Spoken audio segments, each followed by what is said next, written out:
కాంగ్రెస్ పాలిత రాష్ట్రాలు ప్రస్తుతం భారతదేశంలో నిన్నటిదాకా 3, ఇప్పుడు 4వది. హిమాచల్ ప్రదేశ్, కర్ణాటక, తెలంగాణ, ఇప్పుడు కేరళ. ఇప్పుడు కేరళలో అధికారంలోకి వచ్చిందన్నది యూడీఎఫ్గా సంతోషం. కానీ హిమాచల్ ప్రదేశ్ ఈ ఏడాది ఎన్నికలు జరుగుతాయి, ఓడిపోయే పరిస్థితిలో ఉంది. అక్కడ మామూలుగానే ఓ సెంటిమెంట్, ఒకసారి వస్తాం ఇంకోసారి లేకపోతే. అక్కడ చెప్పిన ఏ హామీ నెరవేర్చలేదు, అక్కడ ఓడే దిశగానే ఉంది కాంగ్రెస్ పార్టీ. కర్ణాటక ఇప్పటికీ 3 ఏళ్ళు అయిపోయింది, ఇంకొక 2 ఏళ్లలో ఉంటుంది. 2025లో ఎన్నికలు జరుగుతాయి.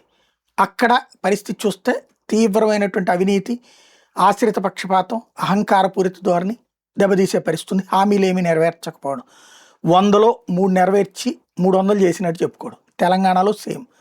ఈ 3 చోట్ల ప్రభుత్వ వ్యతిరేకత ఉంది, టైం కోసం ఎదురు చూస్తున్నారు. అవి 3 దెబ్బతింటే అప్పుడేంటి, కొత్తగా అసలు ఎక్కడన్నా వచ్చే పరిస్థితి ఉందా కాంగ్రెస్ పార్టీ అంటే? మధ్యప్రదేశ్, రాజస్థాన్, ఛత్తీస్గఢ్ ఇవన్నీ ఆ తర్వాత జరుగుతాయి ఎన్నికలు. ఈలోపు ఎక్కడా కనిపించట్లేదు.